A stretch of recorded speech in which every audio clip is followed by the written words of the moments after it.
ফকির মিসকিন বস্তির ছেলেমেয়েরা আজকে বড় বড় রাজনৈতিক দলের নেতা হয়েছে। ওর নাম পরিচয় নাই, ওদের শিক্ষা দীক্ষা নাই। যারা শত্রু চেনে না, যারা আজাদির লড়াই বোঝে না, যারা হাজার বছরের ইতিহাসের স্বাধীনতা সার্বভৌমত্ব বোঝে না, ওই সকল ক্লাউন গোলামরা আজকে বাংলাদেশের রাজনৈতিক দলের নেতা।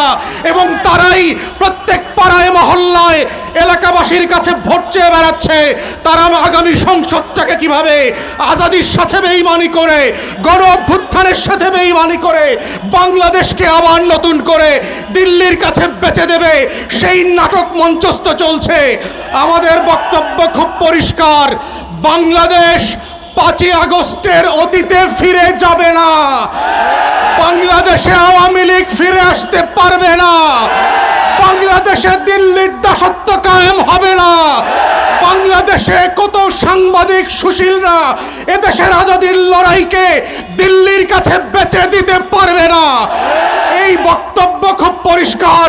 যারা বাংলাদেশের আনাচে কানাচে প্রান্তে ঘুরে বেড়ান নয়, যারা বাংলাদেশের অলিতে গলিতে টং দোকানে আজাদির আকাঙ্ক্ষা বোঝেন না, যারা ওসমান হাদির নামটা পর্যন্ত সুন্দর করে উচ্চারণ করতে পারেন না, যারা ইনকিলাব মঞ্চের নাম শোনেন নাই, তারা আগামী দিনের বাংলাদেশে অপ্রাসঙ্গিক হয়ে যাবেন। এবং এটাই হচ্ছে আগামী দিনের রাজনীতির মূল তত্ত্ব কথা। এটাই হচ্ছে আজাদির বাংলাদেশ, এটাই হচ্ছে বাংলাদেশ 2। এবং সেই বাংলাদেশ 2 লড়াইতে একটা দুইটা বুলেট না, লক্ষ বুলেট দিয়েও এই আজাদির লড়াই বন্ধ করা যাবে না। আপনারা বারবার চেষ্টা করেছেন, হেফাজতের গণহত্যা হয়েছে, 1,64,000 বুলেট মেরেছিলেন। আওয়ামী লীগ ক্ষমতায় থাকতে পারে নাই। বিরোধী দলের 15,000 নেতা কর্মীকে গুম খুন করেছেন, আওয়ামী লীগ ক্ষমতায় থাকতে পারে নাই। পিলখানায় গণহত্যা করেছেন, আমার 57 জন সেনা কর্মকর্তাকে শহীদ করেছেন। দিল্লির আধিপত্য টিকে থাকে নাই। নির্বাচন ব্যবস্থা ধ্বংস করে দিয়েছেন। 16 বছর ধরে গোলাম গণমাধ্যম দিয়ে বাংলাদেশের আজাদির বিপক্ষে প্রত্যেক দিন তথ্য সন্ত্রাস করেছেন। আওয়ামী লীগ ক্ষমতায় থাকতে পারে নাই। পরিষ্কার বক্তব্য, বাংলাদেশের মাটির রং বোঝেন নাই, আজাদির রং চেনেন নাই। ওটা আওয়ামী লীগের পতাকার রং না, ওটা লাল সবুজের রং। ওটার জন্য লক্ষ লক্ষ মানুষ জীবন দেওয়ার জন্য যেমন প্রস্তুত আছে, আগামী দিনেও থাকবে। অতএব শত্রুরা সাবধান, লক্ষ বুলেট প্রস্তুত রাখতে পারেন। আমরাও লাল সবুজের পতাকা বুকে পেঁচিয়ে দিয়ে বাংলার আনাচে কানাচে আমার স্বাধীনতা আজাদির লড়াই চালিয়ে যাব। শরীফ ওসমানদেরকে নতুন করে পাড়ায় মহল্লায় আবার পরিচিত করানো হবে এবং সেভাবেই প্রজন্ম থেকে প্রজন্ম ইনকিলাব জিন্দাবাদ হয়ে থাকবে। বাংলাদেশে আমার এই সোনার বাংলার সুশীল বুদ্ধিবেশ্যারা গত 54 বছর এই জাতির সবচেয়ে ক্ষতিকর শত্রুকে বন্ধু আকারে আমাদের সামনে পরিচয় করিয়েছে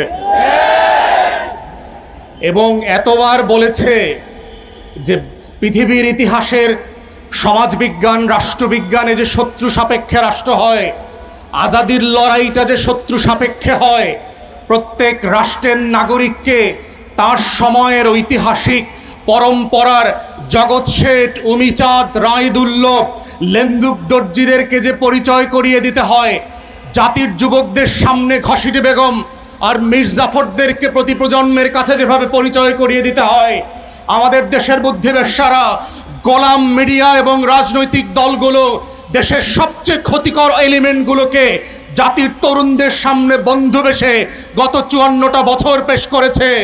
এবং যেটা করবার মধ্য দিয়ে যেটা হয়েছে, আমার স্বাধীনতা, আমার সার্বভৌমত্ব, আমার জাতীয় স্বার্থ, আমার আত্মমর্যাদা বারবার ভুলুণ্ঠিত হয়েছে। রাজনৈতিক দলগুলো যেভাবে আমার হাসনাত ভাই বলে গেছে, এত পাইনলেস বনলেস হয়েছে। ইনকিলাব ইনকিলাব ইনকিলাব ইনকিলাব ইনকিলাব ইনকিলাব। শরীফ ওসমান হাদির উপর যখন গতকাল এই বর্বরচিত কাপুরুষোচিত হামলা হয়, হামলাটি শুধু ওসমান হাদির উপরে হয়নি, হামলা হয়েছে বাংলাদেশের উপর। হামলা হয়েছে বাংলাদেশের স্বাধীনতার উপর, হামলা হয়েছে জুলাই বিপ্লবের উপর।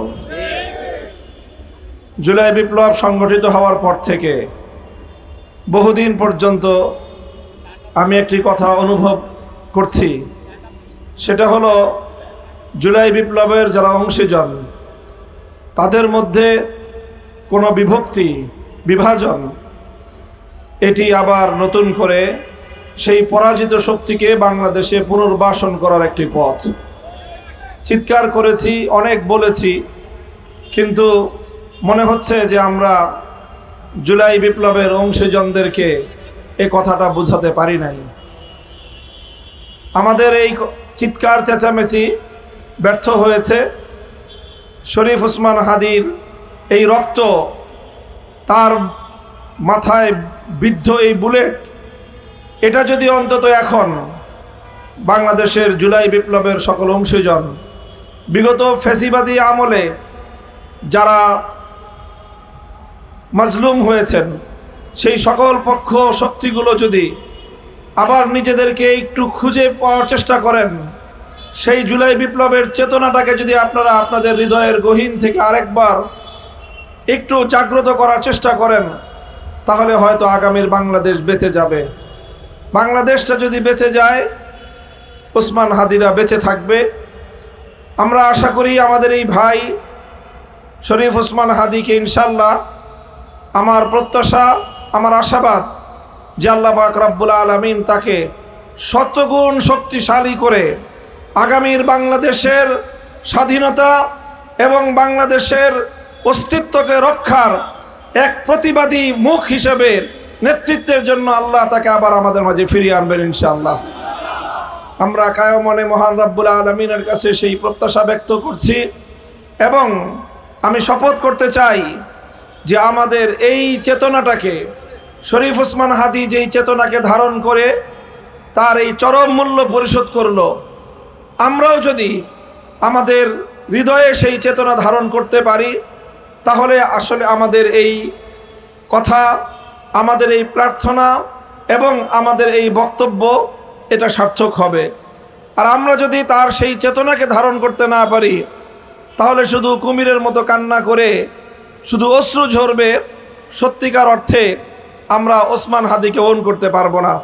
তাই আজকে আমি আমার সারা দেশের সকল দেশপ্রেমিক জনতাকে উদাত্ত আহ্বান জানাবো, শরীফ ওসমান হাদির জন্য আমাদের আজকে এমন একটি ঐক্যবদ্ধতার প্রয়োজন, এমন প্রতিবাদের প্রয়োজন, যেন যারা ওসমান হাদিকে হত্যা করে বাংলাদেশকে ভয় পাইয়ে দিতে চেয়েছিল, তারা যেন একটি বার্তা পায়, এক ওসমান হাদিকে যদি হত্যা করা হয়, তার চেতনা বাংলাদেশের প্রতিটি ঘরে ঘরে ছড়িয়ে পড়বে। আমি সেই প্রত্যাশা ব্যক্ত করি। আবারও মহান আল্লাহ পাক রব্বুল আলামিনের দরবারে আমি আমাদের ভাইয়ের নেক হায়াত, সুস্থতার সাথে তার হায়াত কামনা করি এবং এই জন্য আমি সকলকে বলবো, আমাদের সবচেয়ে বেশি আল্লাহর কাছে দোয়া করা দরকার এবং প্রয়োজনে সাদাকা করে করে আমাদের ভাইয়ের পক্ষ থেকে আল্লাহ যেন এই সাদাকার বিনিময়ে আমাদের জাতির উপর থেকে এই বিপদকে আল্লাহ পাক দূরে সরিয়ে দেন এবং তিনি যেন সুস্থ হয়ে আবার আমাদের মাঝে ফিরে আসেন। আসসালামু আলাইকুম ওয়া রাহমাতুল্লাহ।